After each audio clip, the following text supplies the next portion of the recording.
regular school is hard because everything, especially at the high school level, is your reading to learn. Yep. The learning to read happens kind of in elementary. Yeah.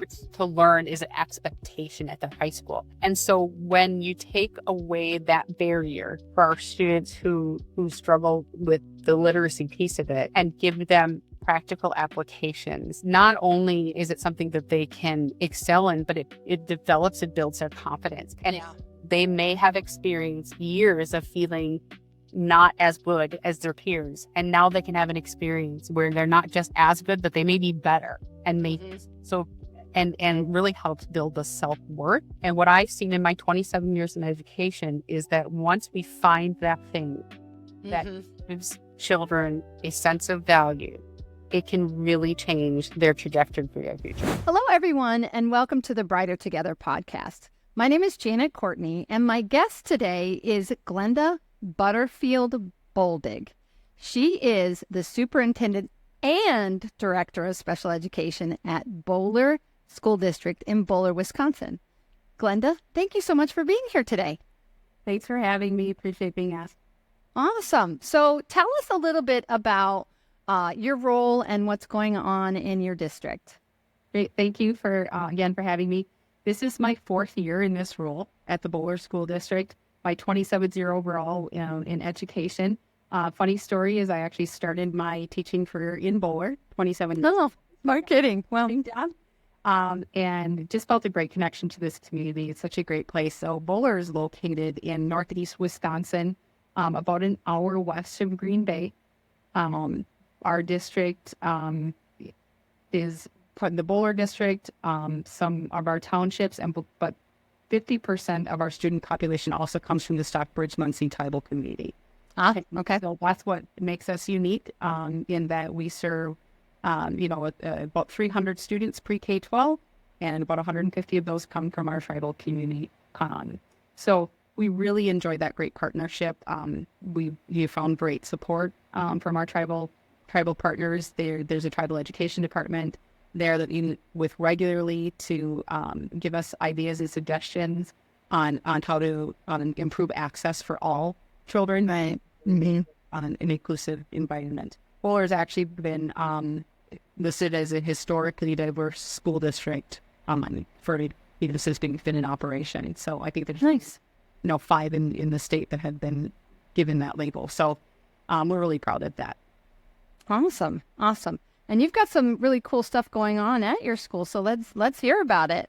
Yeah, so 3 years ago, we started the process of adding a $3 million addition onto our district, and we were fortunate to be able to do that within our revenue limits. So unlike many of our districts across the state who have to go to referendum to even do operational referendums to keep their buildings open, we were able to do that within our revenue limits, take out the money, borrow the money to expand our agriculture department and our CTE area, our career technical education department. One of those programs that we are super proud of here in Bowler is our super mileage vehicle program. So it's a program that actually is across the country. So it's not just unique to Wisconsin or even northeast Wisconsin, but it's run by the Challenge USA. And one of the best things is creating super mileage vehicles, but they also have electric vehicle categories. We haven't participated in those. Ours is about making our best miles per gallon combustion engines and designing cars that allow a single individual to ride in a car that is powered by a combustion engine and get the best mileage possible. So we compete in 3 competitions a year.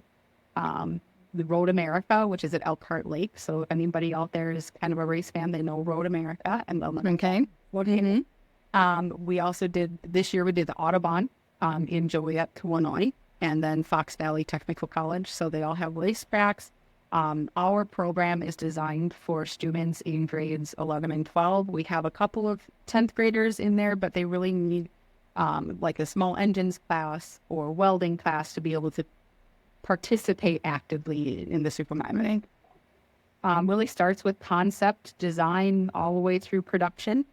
This year, we took first place. Oh, congratulations. We actually held the record for a number of years in our region. of 765 miles per gallon. Per gallon. So we held that record for about 5 or 6 years. The Kimberly School District, which is a much bigger school district, it's down in the valley over by Appleton.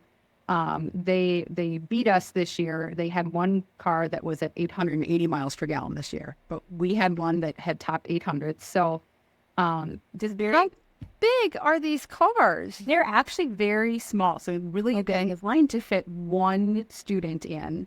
Okay. And so there are lots of rules and regulations about it, but it has to be fully enclosed. It has to pass inspection to make sure that it's safe. Around the track. So you have to do, you have to be able to complete 2 to 4 laps, depending on the length of the laps, in a certain amount of time. So it's not a race per se. It's not. So it's not about how fast you can complete that. It's really about being able to complete the course within a specified amount of time. There's a minimum amount of time and a maximum amount of time, and being able to do that. And then they have they actually weigh the gasoline that's in the tank. So there's a movable tank. They weigh it ahead of time. They weigh it at the end of the course. And then they can estimate how many they can per gallon of gas it was, because they know how long the track is. And those types of things. So it's affected by the weather then as well. If it's an outside track, you want a good day. Nice. Yeah. From the wet, the wetness of the track to the winds to all of that, because they're not heavy vehicles. No. Right. Because obviously you want to be able to increase that miles per gallon. You have to have it, being aerodynamic and as light as possible. Yeah. I'm pretty proud of my little Mini Cooper that gets 36 miles to the gallon. Yeah. If you did that, it would probably take you, 2 days to get to work. But we have really good gas mileage doing that. I think the thing that we're most proud of here, that we've been doing it for about 15 years. So our current instructor kind of brought it to us. So again, not every school has the ability to participate in this, because you need instructors with certain skill sets. That's engineering and and innovation and all those things. And when it started, it was like an after school club. And so there were a lot of students, talking to my instructor who were happy to do it. Again, being a small school, the students who did the super mileage vehicles are also the ones who are in sports, who also have after school jobs, who also do all of the other things. And so the club would meet at like 5:30 or 6 o'clock at night, go till 8 o'clock at night. Sometimes he said he was kicking kids out by midnight, like, seriously, we have to go home. Wow. Yeah. Engaging. It's so intense. And so especially for those students who maybe don't engage in what somebody would consider a typical school setting, math and social studies and English and all of that, they get to actually engage with the problem. They get to engage with the project, and they really get to do what interests them, and they get to feel successful when they maybe not feel successful in what would be considered a typical, educational setting. Yeah, I've talked to some schools and some leaders who've done project-based education, and that's what you're talking about. Exactly. Yeah, you apply all of the things, where it's the mathematical problems, trying to figure things out, whether it's the design, whether it's the materials you use to make sure that they still meet all of the safety requirements, yet make it aerodynamic and lightweight. If you read about that problem in a math book, I don't know how many. Then will be engaged long enough. It's the end of that story problem. No, definitely not. I insisted as a senior in high school to drop calculus. I was done with math at that point. And it's not. And now I'm 40 years out of high school. So this was 41 years ago, right? But I remember this was when we had driver's ed classes, and we got through everything until they got to the last chapters of the book, and it was all mechanics, and it was about the engines, and I went, my eyes crossed, and I was like, oh, thank God you're not testing me on this stuff. had to learn that, I still wouldn't be trying. No, I'm not. And he was like, well, this is extra, but it will be really interesting for you guys to learn. And I was like, oh, no, it is not. Not for me. I'm not mechanical. I'm not. My husband, he's like, you have to really see it, don't you? Like when when we built our first house, I actually went to a model home to see what they were. I couldn't look at plans. I had no idea when they were talking about plans, what they were talking about. So this is a skill. It's a really neat kind of thing that the boys are. Is it mostly boys? I shouldn't be sexist like that. Listen to my implicit bias going on right there. Jeepers creepers. Well, I'm actually glad you brought that up. I was going to say, it is the majority of our participants are young men. However, our instructor is working very hard to make sure that we're engaging and inspiring young women to do this as well. And one of the things that was actually shared with me, is that by my instructors here, so I don't want to speak globally, but here at Bollig, my instructors have shared with me that the girls that we have in the class are much better welders than a lot of our boys, and they feel like it's an attention to detail. Again, not to overgeneralize, but that's what I've been told about our students here. Right. Yeah. Well, yes. Having some of our female students participate in this, again, it's very. It's definitely not representative of our district as a whole. We're about a 50-50 boys and girls, and it's definitely much less than probably even 10% of our students in the program. But what is something that's inclusive is, our district has about a 20% special education incidence, and it's very representative of so even students who have who are identified as having disabilities, who may struggle in, like I said before, a typical educational setting, can excel in this, and so that's incredible. I've project-based learning seems to be something that, and not every child. Please don't be a mom and go back to your school and tell them that they have to do project-based learning because your child has special needs. That's not the reality of all kids, and we certainly are not making a generalization there. But there is definitely some kids that will thrive in that kind of an environment in special education, because you're taking all of the tough things and making it real world applicable. So absolutely. And and also, again, not to overgeneralize, but some of our students with specifically like reading or literacy disabilities and those types of things, regular school is hard because everything, especially at the high school level, is your reading to learn. Yep. The learning to read happens kind of in elementary. Yeah. To learn is an expectation at the high school.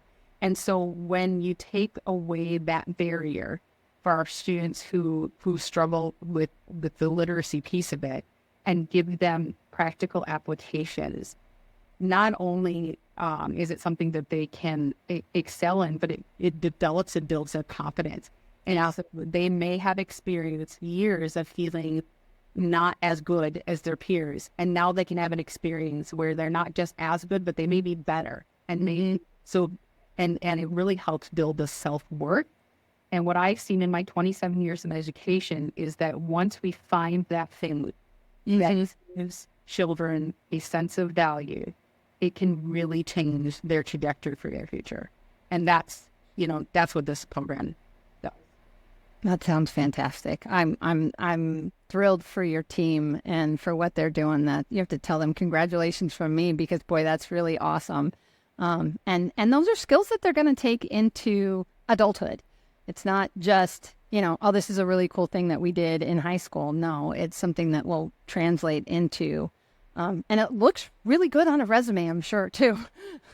And very transferable skills, like you said, from building the combustion engines to doing the problem solving, all of those things that, yes, they can take with them. It's not just like this one thing. The other thing that it has done is developed a really great, healthy, competitive spirit. So, I mentioned the Kimberly School District. So if anybody from Kimberly's listening, it's not, it's not we're gutted for you, but we are inspired to try to get our record back from you. Right. You prepare for some stiff competition next year. Yeah.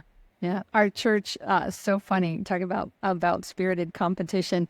I go to the Net, which is a Pastor Glenn Holland is our pastor, and he's amazing. He's an amazing guy. But we do a lot of things with the local pregnancy center here, and they have a diaper drive every year. One of the members of the church is works for the pregnancy center. I volunteer there, and several other people do.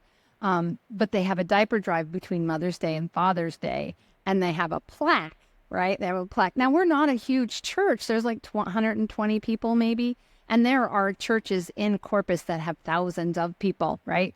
And for the last 2 years, this plaque has hung in our church because we brought in the most diapers, right?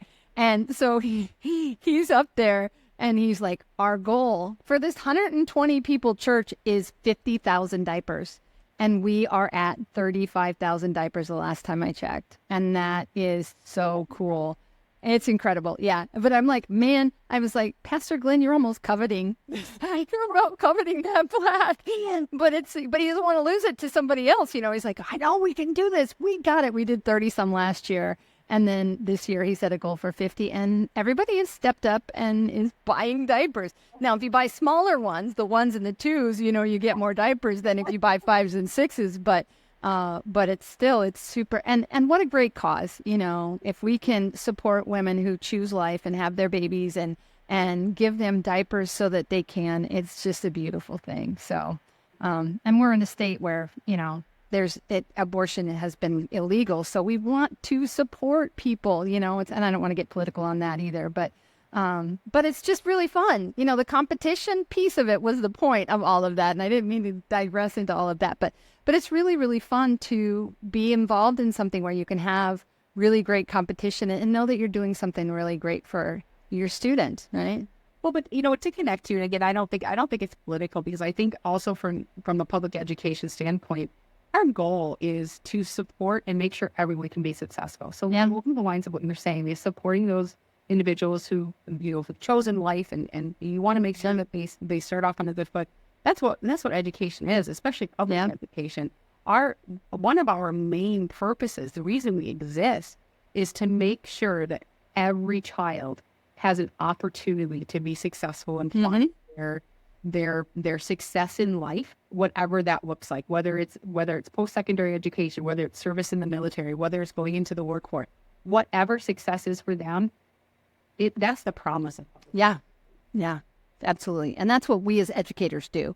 We want to give them that opportunity to be their best person. And and the world fights us on it sometimes, doesn't it?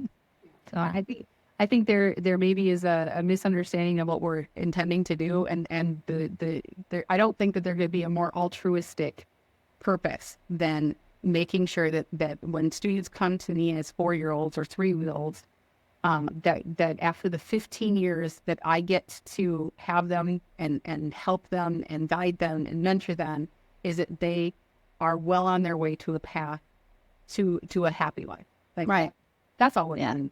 It's the best. That's the best. And we do that. We have to celebrate our wins. You have to celebrate the wins. They matter. They really matter. So, well, Glenda, great job. Great conversation. Fun to hear about what you guys are doing. That is so cool. When are we going to be able to have these engines in our cars? I'd love to only have to buy like I said, my Mini is tiny. It only has 11-gallon tank, so, and it's a lightweight little car, and it's a convertible. So, it's just a fun little car to drive. I tell people, it's like, I don't need a mom van anymore. My kids are all grown. So I traded the mom van into it for a cute little Mini, and it's a foreign car. So, it's like, but I learned about the cost of foreign cars when I got that, but it's super fun and it gets really great gas mileage. And I'm like, something to be said for little cars, right? My husband has a great big F-150 with an extended cab, or the crew cab and the extended bed. And that thing is, we're lucky if it gets, I think, 11 miles to the gallon. It does. But I tell you, it's hard to haul a piece of plywood in. It is. Oh, yeah. I have to put the top down at the grocery store to get the groceries in the back. Because it's a 2-door, It's like, people are like, it's not really a great day to be in a convertible. Why are you, I'm sure people are thinking, why is she putting her top down? And I'm like, so I can put my groceries in my back seat. But I love it. It's fun. It's fun to drive, and, I'm having a good time with it. So anyway, okay. So where can people go to talk and learn. Oh, did you have more? I'm sorry, I didn't. Well, I'm just going to say thanks again for inviting me. Yes, absolutely. But where do people go if they want to learn a little bit more about Bowler and what's going on there?